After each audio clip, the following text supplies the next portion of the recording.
Good evening and happy Monday to all of you. I hope that you are doing well, staying healthy and safe. Tonight, I want to talk about service.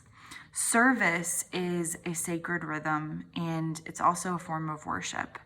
And I know on Friday we talked about rhythms and how rhythms are a really important thing for us to incorporate in our daily lives and in our weekly kind of rituals, to come up with these rhythms, these habits, these routines. They help us with our mental health. They help us kind of maintain stability, and they give us a really strong foundation. So no matter what is happening, rhythms and sacred rhythms help us get through life, and they help us grow in our faith and just in our pursuit of being the best people we can be. So service is one of the sacred rhythms, and I am so passionate about service. I know most of you who watch my devotionals are incredibly passionate about service to God and to others. That's one of the core principles of being Methodist. Wesleyan theology is very saturated in service, acts of service. And one of my favorite scriptures is Matthew 25. And this one, obviously, you will know. It's a pretty famous one. Then the king will say to those on the right, "Come, you who are blessed by my Father, inherit the kingdom prepared for you from the foundation of the world. For when I was hungry, you gave me something to eat. I was thirsty, and you gave me something to drink. I was a stranger, and you took me in. I was naked, and you clothed me. I was sick, and you took care of me. I was in prison, and you visited me." Then the righteous will answer him, "Lord, when did we see you hungry and feed you, or thirsty and give you something to drink? When did we see you a stranger and take you in, or without clothes and clothe you? When did we see you sick or in prison and visit you?" And the king answered, "Truly I tell you, whatever you did for one of the least of these brothers and sisters of mine, you did for me." So it's interesting because I think for all of us as Christians, when we think about service as an act of worship alongside prayer and corporate, like sermons and Sunday worship, alongside worship as like song and music, time in community, we do think about service as a form of worship and as a sacred rhythm. But I think we tend to have kind of a narrow view of what that definition of service is.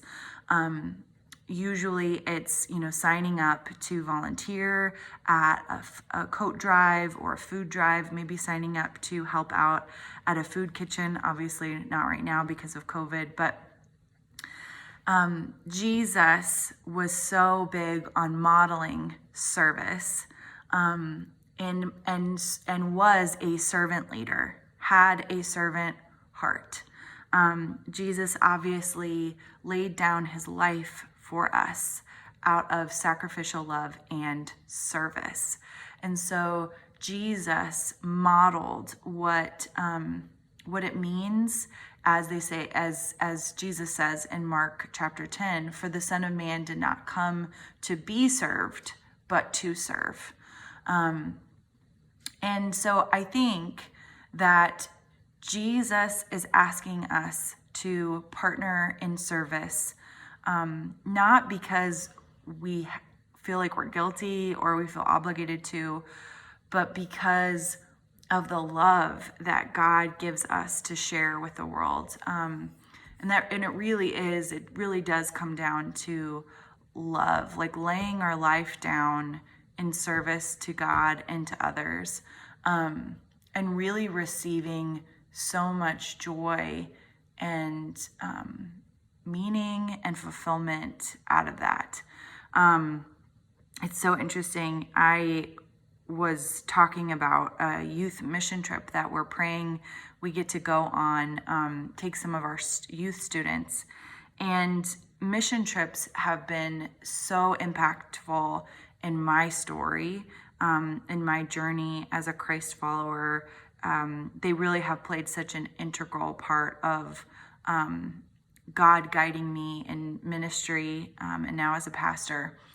But in service to others, it's hard and sometimes it's messy and it's painful, but it always ends up being so incredibly fulfilling and life-giving and eye-opening and transformative to the person who is serving. The person that you hopefully are, who's the recipient of the service, they are always thankful. But there's something incredible when Jesus asks us to step out in faith and serve, where we are changed. We are transformed, not just the person who, maybe we're building a habitat house or we're going on a mission trip to help out an orphanage. We ourselves walk away from those moments and opportunities of service different. And so, I've been thinking about service in the sense of incorporating, these sacred rhythms. And I think service is so much more than like what we do at Hope, which is we have been packaging these homeless care bags. And they have like toiletries and gloves that one of the gals from Shiloh made from hand, and they're just amazing wool gloves. They've got hand warmers and toiletries and food. And then there's care packages that we have for the homeless.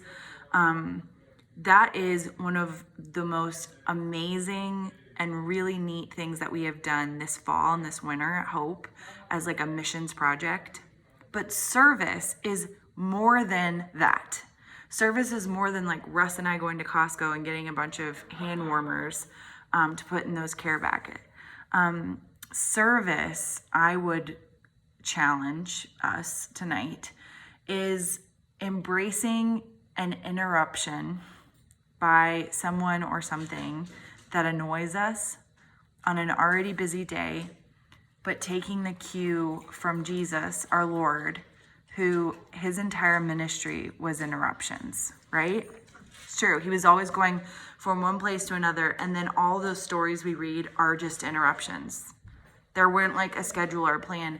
So I would say service is taking the time to love that person, that situation, enter into that be present in that moment and enter into that time, even in the midst of a really busy day. Maybe when we are feeling like, oh, how are we going to get everything done? And now there's, this person that I have to love, or whatever. That's service. That is service just as much, if not sometimes more than, me going and getting supplies for our community members without homes, or volunteering to help at a soup kitchen. And another wonderful idea is praying for God to open our eyes to situations around us that we can be a part of in serving.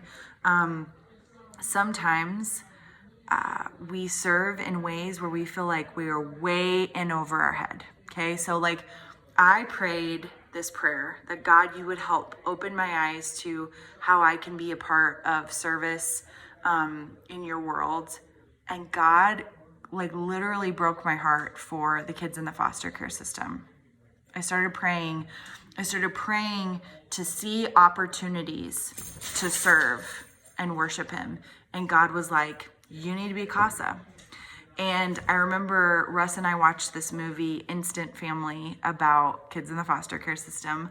My friend was adopting a kiddo who had a CASA. My other friend was a CASA, telling me all about it. And it was like God sent all of these messengers and these people to speak to me and confirm that this is what God had for me in service. And I got to tell you, I have felt so not qualified. I have not felt like I just have felt way over my head. And I think that's the point. Because in service, when we are challenging ourselves, when we are pushing ourselves out of our comfort level, that is when we rely on Jesus. That is when we ask the Holy Spirit to come and help us. That is when we reach out to community and we ask for help. That is when in our vulnerability, we become stronger.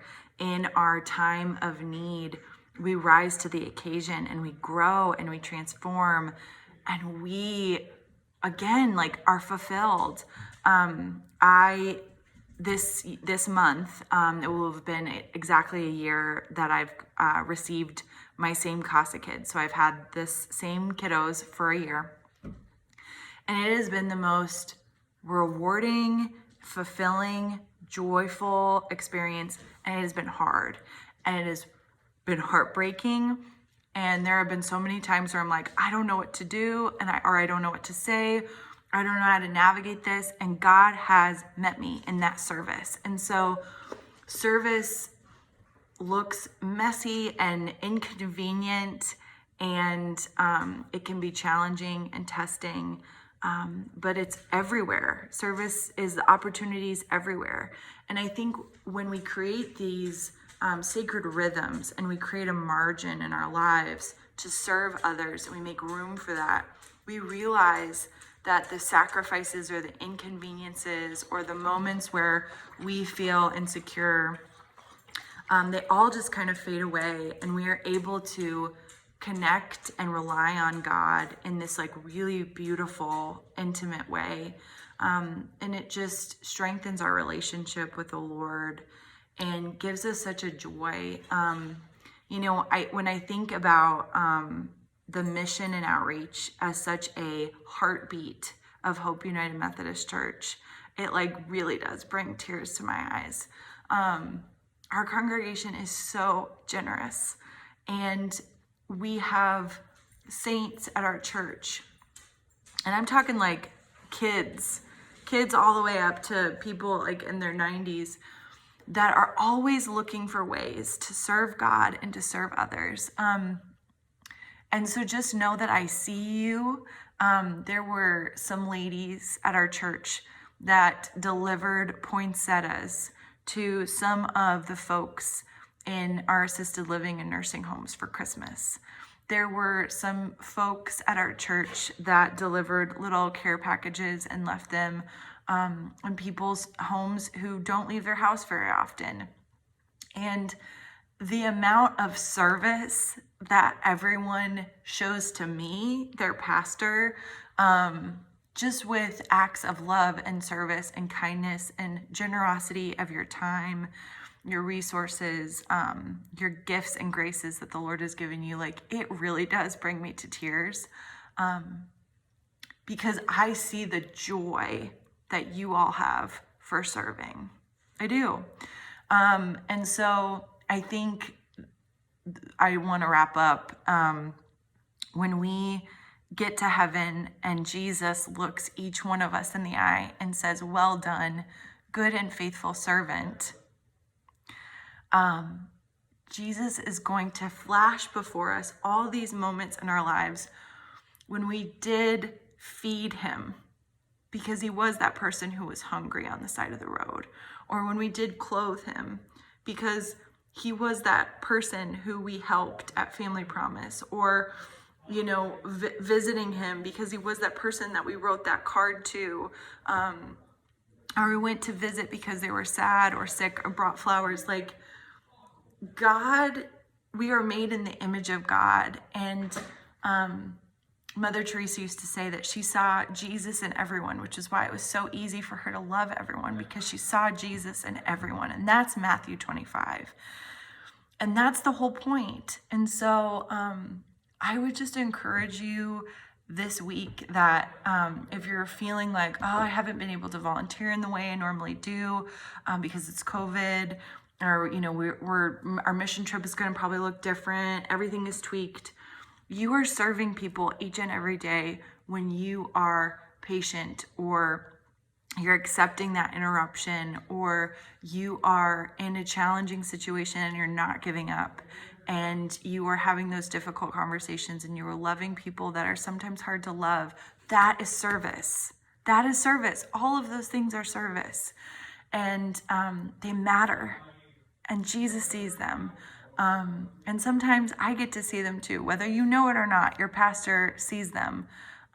And so I love you all so much. And I know that you are already incorporating service into your sacred rhythms in this new year. But I would encourage you to reframe the service as to so much more than just your kind of standard mission and outreach opportunities, because you're serving each and every day in all kinds of ways that you might not even, define as service, but it is. So I will see you all on Wednesday for another devotion. Please know I love you. I'm praying for you, and I'll talk to you later. Bye.